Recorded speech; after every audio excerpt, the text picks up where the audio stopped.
നമ്മളിപ്പോ നിൽക്കുന്നുണ്ടല്ല എറണാകുളം മാർക്കറ്റിലാണ്ട. ഈ എറണാകുളം മാർക്കറ്റിലേക്ക് ഈ സമയത്ത് വന്നിട്ടുണ്ടെങ്കിലല്ല നല്ല രസോട്ടാ. പ്രത്യേകിച്ച് വൈകിട്ടത്തെ സമയത്തൊക്കെ വരണം കേട്ടോ. ഈ ക്രിസ്തുമസ് സമയത്തൊക്കെ വന്നിട്ടുണ്ടെങ്കിലല്ല അടിപൊളി സംഭവമാണ്. നോക്കിക്കോട്ടോ, നമുക്ക് കാണാം കാഴ്ചകൾ വഴിയിലൂടെ. ഈ വഴിയിലുള്ള കാഴ്ചകൾ ഇത് കണ്ടോ. ഇപ്പൊ ഇവിടെ തന്നെ ഇവിടെ ഡ്രസ്സുകളുടെ ഒരു ഏരിയ ഉണ്ടോ ഇത്. ഇതിപ്പോ നമ്മൾ ആ കയറി വരുന്ന സ്ഥലം തന്നെയാണ്. അതായത് നമ്മൾ ആ ബേനക ബസ് സ്റ്റോപ്പിൽ ബസ് ഇറങ്ങിയിട്ടുണ്ടെങ്കിൽ നേരെ കയറി വരുന്ന ആ ഒരു വശമുണ്ട് ഇത്. അപ്പൊ ഇവിടെ നിന്ന് കയറിയിട്ടുണ്ടെങ്കിൽ ഒരു വശം ഹോൾസെയിൽ ഷോപ്പുകളാണ്. ഹോൾസെയിൽ ഷോപ്പുകൾ എന്ന് പറഞ്ഞാൽ ഡ്രസ്സുകളുടെയും ഉണ്ട്, അതേപോലെ ഫാൻസി ഐറ്റംസ് ഒക്കെ ഉണ്ടല്ലോ. ഡ്രസ്സുകളുടെ ഷോപ്പുകളൊക്കെ അപ്പുറത്താണ്ടോ. ഇപ്പൊ നമ്മളിപ്പോ പോകുന്നുണ്ടല്ലോ ക്രിസ്തുമസിന് ആവശ്യമായിട്ടുള്ള കുറെ നക്ഷത്രങ്ങളും ഇപ്പൊ പനിയും മറ്റതും മറിച്ചതും ഒക്കെ ഉണ്ടല്ലോ.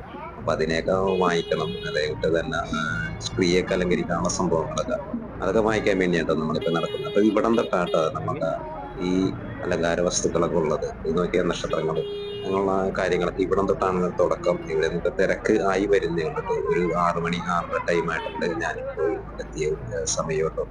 ഇവിടെ നിന്ന് തന്നെയാണ് ഇത് തുടങ്ങുന്നത്. ഇവിടെ നിന്ന് തന്നെ സംഭവങ്ങൾ ഒക്കെ ആയി തുടങ്ങിയിട്ടുണ്ട്.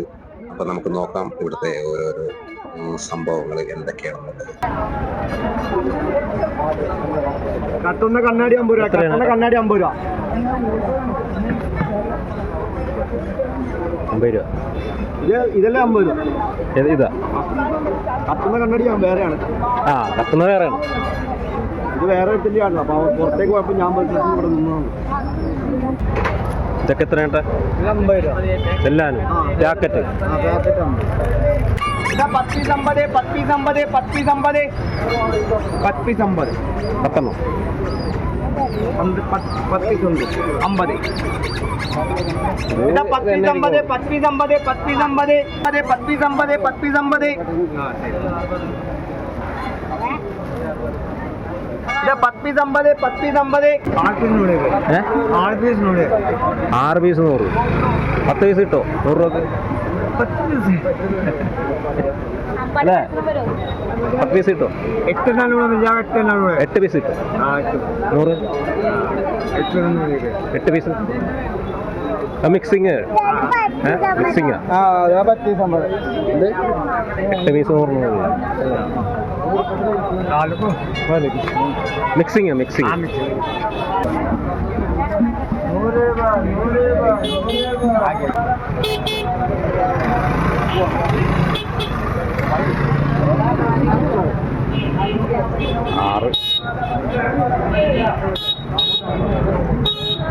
എത്രയായി?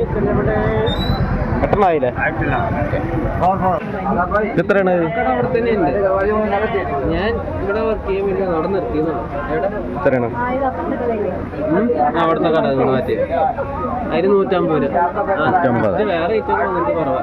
നോക്കി 150. ഞങ്ങളിപ്പോ അവിടെ നിന്ന് കുറച്ച് സാധനങ്ങളൊക്കെ അങ്ങനെ വാങ്ങിച്ചിട്ടു. അങ്ങനെ വാങ്ങിച്ചതിന് ശേഷം നമ്മളപ്പോ ഒരു ഇടവഴിയിലൂടെ കയറിയിട്ടോ. ഈ മാർക്കറ്റ് തന്നെയാണ് ഇത്. പക്ഷെ ഇവിടെ ഒരു ഇടുങ്ങിയ ഒരു വഴിയാണ്. ഇതിന്റെ ഇരുവശവും ഇത് കണ്ട കുറെ കച്ചവടങ്ങളുണ്ട്. കുറെ ക്രിസ്മസിന്റെ നമുക്ക് ആവശ്യമായിട്ടുള്ള നക്ഷത്രങ്ങളും അതുപോലെ തന്നെ അലങ്കാര വസ്തുക്കളൊക്കെ ഒരുപാട് ഇവിടെ ഉണ്ട് കേട്ടോ. ഇവിടെയും അതേപോലെ തന്നെ വിലകൾ അതേപോലെയൊക്കെ തന്നെ ഉണ്ട്. എന്നാലും ചില ഐറ്റംസിനൊക്കെ വില വ്യത്യാസമുണ്ട്. ചിലതിന് കൂടുതലുണ്ട് കുറവുണ്ട്. അപ്പൊ നമ്മളത് വാങ്ങിക്കുമ്പോണ്ടല്ല ശരിക്കും വില ചോദിച്ച് ഇങ്ങനെ നടക്കാന്നുള്ളൂ. ചില സ്ഥലത്ത് നമ്മൾ വാങ്ങിക്കും. വില കൂടിയ സാധനത്തിന് ചില സ്ഥലത്ത് ചെല്ലുമ്പോ 20 രൂപ 10 രൂപയുടെ വ്യത്യാസം ഉണ്ടാവും. അപ്പൊ നമ്മൾ കരുതും അവിടെ നിന്ന് വാങ്ങിച്ചാൽ മതിയായിരുന്നു. പക്ഷെ ഓരോ സ്ഥലത്തും ഓരോ സാധനത്തിനും പല പല വിലകളാണ്. ഒരെണ്ണത്തിൽ കൂടുതലാണെന്നുണ്ടെങ്കിൽ ഒരെണ്ണത്തിന് കുറവായിരിക്കും. അപ്പൊ അടുത്ത സ്ഥലത്ത് അതിന് വ്യത്യാസം ഉണ്ടാവും. അങ്ങനെയാണ് മാറി മറിഞ്ഞാണ് ഇവിടെ ഓരോ കടകളിലും വില വരുന്നത്. നമ്മൾ വില കുറവിന്റെ സാധനങ്ങൾ വാങ്ങിക്കാന്ന് വെച്ചാൽ നമുക്ക് ഇതിനെ കുറിച്ച് അറിയണം ശരിക്കും എന്താണെന്നുള്ളത്. പക്ഷെ നമുക്ക് ചില സമയത്ത് നല്ലത് കിട്ടും. ഇവിടെ വന്നിട്ടുണ്ടെങ്കിൽ വില കുറവിന് കിട്ടും. അങ്ങനെ വാങ്ങിക്കാൻ സാധിക്കുള്ളൂ. അപ്പൊ ഇവിടെ ഇതല്ല ഒരു വ്യത്യസ്തമായ ഒരു സ്ഥലം തന്നെയുണ്ട്. ഒരുപാട് ഐറ്റംസ്, ഒരുപാട് വ്യത്യസ്തമായിട്ടുള്ള നക്ഷത്രങ്ങളും അലങ്കാര വസ്തുക്കളും എല്ലാം ഉള്ള ഒരു മാർക്കറ്റാണ്. അത് തന്നെയാണ് ഈ എറണാകുളം മാർക്കറ്റിന്റെ പ്രത്യേകത. അതുകൊണ്ട് തന്നെയാണ് ഇവിടെ ഇത്ര തിരക്ക്. ഈ ക്രിസ്മസ് ആകുമ്പോ പ്രത്യേകിച്ച് നല്ല തിരക്കായിരിക്കും ഇവിടെ. ഈ വക വസ്തുക്കൾ വായിക്കാനായിട്ടാണ് ഇവിടെ നിന്നൊക്കെയാണ് ആൾക്കാർ ഇവിടെ എത്തുന്നത്. പല സ്ഥലത്തുനിന്നും ആൾക്കാർ ഇവിടെ എത്തുന്നുണ്ട്. കാരണം എന്താന്ന് പറഞ്ഞാൽ നമുക്ക് നാട്ടിൽ നിന്ന് കിട്ടുന്നതിലും എന്തായാലും കുറച്ച് കാശിന് നമുക്ക് ഇവിടെ നിന്ന് കിട്ടും. അതായത് എറണാകുളത്തേക്ക് വരണമെന്നുണ്ടെങ്കിൽ നമുക്ക് ഇവിടെ നിന്ന് വാങ്ങിച്ചു പോകുന്നത് ലാഭമായിരിക്കും എന്നാണ് എനിക്ക് തോന്നുന്നത് കേട്ടോ. എനിക്ക് കുറച്ച് ഐറ്റംസ് ഒക്കെ അങ്ങനെ മെച്ചത്തിന് കിട്ടി. ഞാൻ കുറച്ച് ഐറ്റംസ് വാങ്ങിക്കുകയും ചെയ്തിട്ടുണ്ട്. ഇപ്പൊ നമ്മളിത് ഇതല്ല ഇവിടുത്തെ നക്ഷത്രങ്ങൾ നോക്കി, ഇതൊരു നക്ഷത്ര കൂട്ടം തന്നെയാണ്. അപ്പൊ നമ്മൾ അവസാനത്തെ ഒരു സ്ഥലത്തേക്കാണ് എത്തിയിരിക്കുന്നത്. ഇവിടുത്തെ നക്ഷത്രങ്ങൾ കണ്ടത് നമ്മളിപ്പോ ഇവിടുന്ന് ഇത് കഴിഞ്ഞതിന് ശേഷം പോകാനുള്ള പരിപാടിയാണ്. അപ്പൊ ഇവിടുത്തെ ഈ ഒരു കൂട്ടം ഒന്ന് നോക്കിക്കോട്ടോ, ഈ നക്ഷത്ര കൂട്ടങ്ങൾ. ആ കൂട്ടത്തിലേക്കാണ് നമ്മളിപ്പോ കയറുന്നത്. എന്ത് രസമാണ് നോക്കി ഇങ്ങോട്ട് കയറിയത്. ഇതാണ്ട ഇപ്പൊ ഈ മാർക്കറ്റിൽ വന്നിട്ടുണ്ടല്ല, കഴിഞ്ഞ വർഷമൊക്കെ വന്നിട്ട് LED നക്ഷത്രങ്ങൾ നമ്മൾ ഒരുപാട് കണ്ടിരുന്നു. ഇത്തവണ ഉണ്ടല്ല LED നക്ഷത്രങ്ങൾ കുറവാണെന്നാണ്. ഈ മാർക്കറ്റിലേക്ക് വന്നിട്ട് LED നക്ഷത്രങ്ങൾ അങ്ങനെ കണ്ടിട്ടില്ല, വളരെ ചുരുക്കം മാത്രമേ കണ്ടിട്ടുള്ളൂ. പക്ഷെ ഇതേപോലെ പേപ്പർ നക്ഷത്രങ്ങൾ പല സ്ഥലത്തും കാണുന്നുണ്ട്. എനിക്ക് തോന്നുന്നു LED നക്ഷത്രത്തിന്റെ കാലം കഴിഞ്ഞെന്നാണ് തോന്നുന്നത്. പേപ്പർ നക്ഷത്രങ്ങൾ തന്നെയാണ് എപ്പോഴും ഭംഗി കാണാനായിട്ട്. പല പല വർണ്ണങ്ങളിലും രൂപങ്ങളിലും മാറ്റം വരുത്തി, നീളത്തിലും വലിപ്പത്തിലും ഒക്കെ വ്യത്യാസം വരുത്തിയിട്ട് ഈ നക്ഷത്രങ്ങൾ, ഈ പേപ്പർ നക്ഷത്രങ്ങൾ തന്നെയാണ് എന്നും ഭംഗി. അപ്പൊ നമ്മളുടെ ഈ ഒരു ചെറിയ വീഡിയോ ഇവിടെ അവസാനിപ്പിക്കേണ്ടത്. എല്ലാവർക്കും ക്രിസ്മസ് നവവത്സരാശംസകൾ നേർന്നുകൊണ്ട് എന്റെ ഈ ഒരു ചെറിയ വീഡിയോ ഇവിടെ അവസാനിപ്പിക്കുകയാണ്. അടുത്ത വീഡിയോയുമായി നമുക്ക് അടുത്ത ദിവസം തന്നെ വീണ്ടും കാണാം.